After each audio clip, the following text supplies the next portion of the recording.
नमो भगवते वासुदेवाय नमः।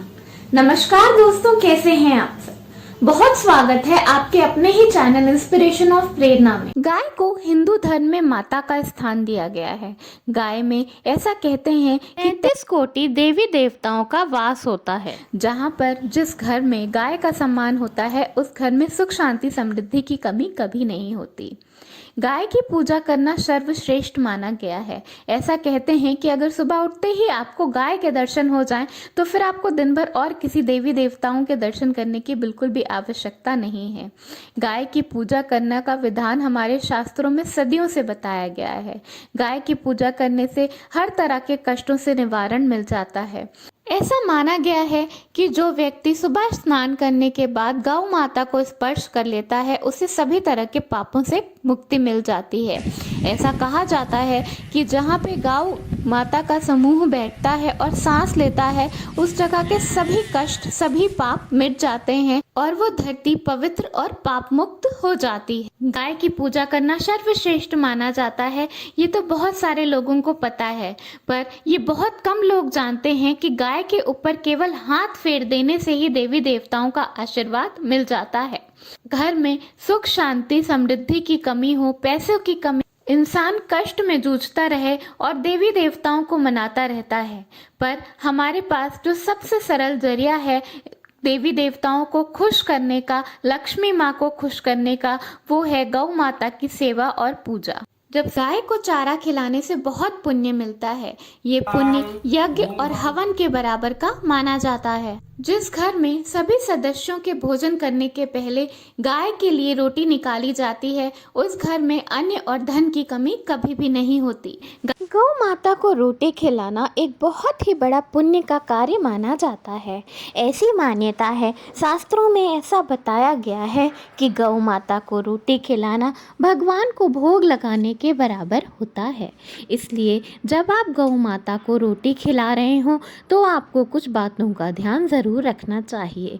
जिस तरह भगवान को गलत तरीके से भोग लगाने से पाप लगता है, उसी तरह गौ माता को गलत तरीके से भोग लगाने से भी आपके सर पर बहुत बड़ा पाप लगता है, क्योंकि माता में 33 कोटि देवी देवताओं सभी देवी देवताओं का वास माना जाता है। इसलिए हमारे शास्त्रों में गौ माता को रोटी खिलाते वक्त कुछ सावधानियां बरतने के लिए बताया गया है।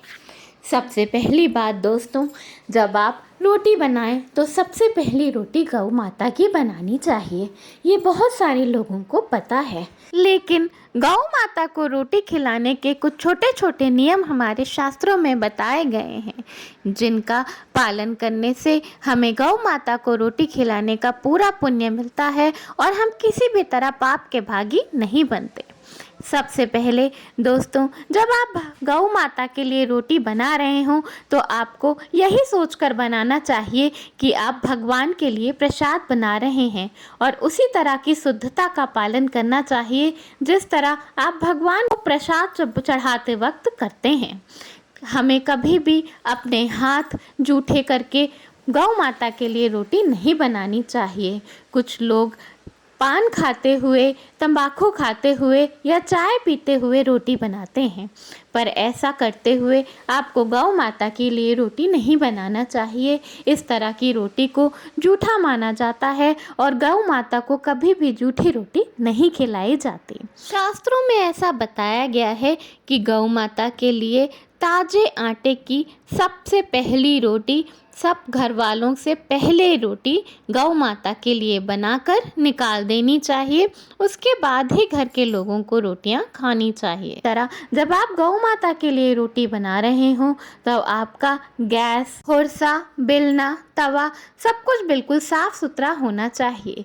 जूठे तवे पे, जूठे होरसे बेलने पे कभी भी गौ माता के लिए रोटी नहीं बनानी चाहिए। गौ माता को कभी भी पुरानी बची हुई प्लेट की छोड़ी हुई रोटी नहीं डालनी चाहिए। हम गौ माता को भी और जानवरों की तरह समझ लेते हैं और बचा खुचा खाना जो हमारी प्लेट में बच जाता है, जूठा खाना गौ माता के सामने डाल देते हैं, जो करना बहुत ही गलत होता है। गौ माता में समस्त देवी देवताओं का वास होता है, उनके सामने जूठन कभी भी नहीं डालना चाहिए। गौ माता की रोटी जब आप बनाएं जिस दिन उसी दिन गौ माता को खिला देनी चाहिए। हम अपनी सुविधा के अनुसार रोटी बनाकर रख देते हैं और जब हमें टाइम मिलता है तो ले जाकर गौ माता को खिला देते हैं, पर ऐसा बिल्कुल भी नहीं करना चाहिए। गौ माता को रोटी तभी खिलाएं जिस दिन आप रोटी को बनाते हैं। पिछले दिन की बची हुई रोटी या बासी रोटी अगले दिन ले जाकर गौ माता को नहीं खिलानी चाहिए। बहुत सारे लोग क्या करते हैं कि गौ माता के सामने रोटी फेंक देते हैं। डर के कारण या किसी भी कारण से आपको कभी भी गौ माता के सामने रोटी फेंक कर नहीं खिलानी चाहिए। अगर आपको डर लगता है गौ माता को रोटी मुंह में खिलाने से, तो आप रोटी को पूरे सम्मान से उस जगह पर रख दें जहां से गौ माता खाती हैं, वो स्वयं आकर खा लेंगी। या फिर आप रोटी पूरे सम्मान के साथ उस व्यक्ति को दे दें जिनके घर में गौ माता पली होती हैं, वो गौ माता को रोटी खिला देंगे। लेकिन कभी भी फेंक कर गौ माता को रोटी नहीं खिलानी चाहिए, क्योंकि आप कभी भी फेंक कर भगवान को प्रसाद नहीं चढ़ाते। दोस्तों, गौ माता की सेवा करना देवी देवताओं की सेवा करने से भी बड़ा पुण्य माना गया है। गौ माता की सेवा करना हमारे सभी कष्टों को मिटा देता है। गौ माता का भूल कर भी अपमान नहीं करना चाहिए और फेंक कर रोटी देने से गौ माता का अपमान होता है। इस तरह से आप माता लक्ष्मी और माता अन्नपूर्णा का भी अपमान करते हैं। बहुत सारे लोग अज्ञानतावश या जिन्हें पता नहीं होता, उस वजह से गौ माता को सूखी रोटी खिला देते हैं, मतलब रोटी में बिना कुछ रखे ही गौ माता को खिला देते हैं। पर ऐसा भूल कर भी नहीं करना चाहिए। जब आप गौ माता को रोटी खिला रहे हों तो रोटी में थोड़ा सा मिष्ठान, गुड़, शक्कर कुछ भी रखकर खिलाएं, कुछ भी मीठा रखकर खिला दें, पर गौ माता को कभी भी सूखी रोटी नहीं खिलानी चाहिए। गौ माता को प्रसाद की तरह रोटी खिलाई जाती है, इसलिए प्रसाद में कुछ ना कुछ मिष्ठान ज़रूर होना चाहिए, जो कि आप रोटी में रखकर गौ माता को खिलाएं। गौ माता को रोटी में गुड़ और हल्दी रखकर खिलाने से भगवान विष्णु प्रसन्न होते हैं, और जहाँ भगवान विष्णु होते हैं वहाँ माता लक्ष्मी स्वयं वास करती हैं। गौ माता की पूजा सेवा करने से आपके घर में किसी भी तरह की कमी नहीं होती। आपके ऊपर माता लक्ष्मी और भगवान विष्णु की कृपा सदैव बनी रहती है। गौ माता को हरा साग, हरी सब्जियां खिलाना भी बहुत ही शुभ माना जाता है। ऐसी मान्यता है कि ऐसा करने से आपका बुद्ध प्रबल होता है। लेकिन जब आप गौ माता के लिए साग खरीद रहे हो तो आपको उसी तरह खरीदना चाहिए जिस तरह आप अपने खाने के लिए या अपने घर वालों के खाने के लिए खरीदते हैं। कभी भी सड़ा हुआ, गला हुआ या साग का डंठल गौ माता को नहीं देना चाहिए, इससे पाप लगता है। इसी तरह गौ माता को हमेशा सात्विक भोजन ही खिलाना चाहिए।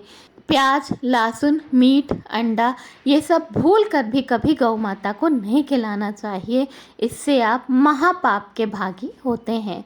अगर आप अपने घर में भी प्याज, लहसुन, मीट, अंडा इस्तेमाल करते हैं तो आपको इस बात का ध्यान रखना चाहिए कि गौ माता की रोटी बनाते वक्त या रोटी देते वक्त आप इन सब चीज़ों का स्पर्श ना करें। गाय को चारा खिलाने का भी बहुत बड़ा महत्व माना गया है। ऐसा कहते हैं कि हर महीना अपनी कमाई का कुछ पोर्शन निकालकर गौशाला में गौ माता के चारे के लिए दान करना चाहिए। ऐसा करने से आपके घर में धन धान की कमी कभी भी नहीं होती। केवल इतना करने से आपके घर में सुख, शांति, समृद्धि की कमी कभी नहीं होगी। आपके घर में शांति रहेगी और कलेश मिट जाएंगे। परिवार के लोगों के बीच प्यार बढ़ेगा और आपको 100 पुण्य का फल मिलेगा। ऐसा कहते हैं कि गाय की पूजा करना 100 यज्ञों के बराबर होता है। गाय की सेवा करना देवी देवताओं की सेवा के बराबर होता है। गाय को केवल हाथ जोड़कर प्रणाम कर लेने से, गाय के मात्र दर्शन कर लेने से आपके हर तरह के पाप मिट जाते हैं। ये उपाय करने से आपके जीवन के सभी कष्टों का अंत हो जाएगा और आपके घर में सुख, शांति, समृद्धि की कमी कभी नहीं होगी। धन्यवाद। वीडियो पसंद आया हो तो लाइक ज़रूर करिएगा।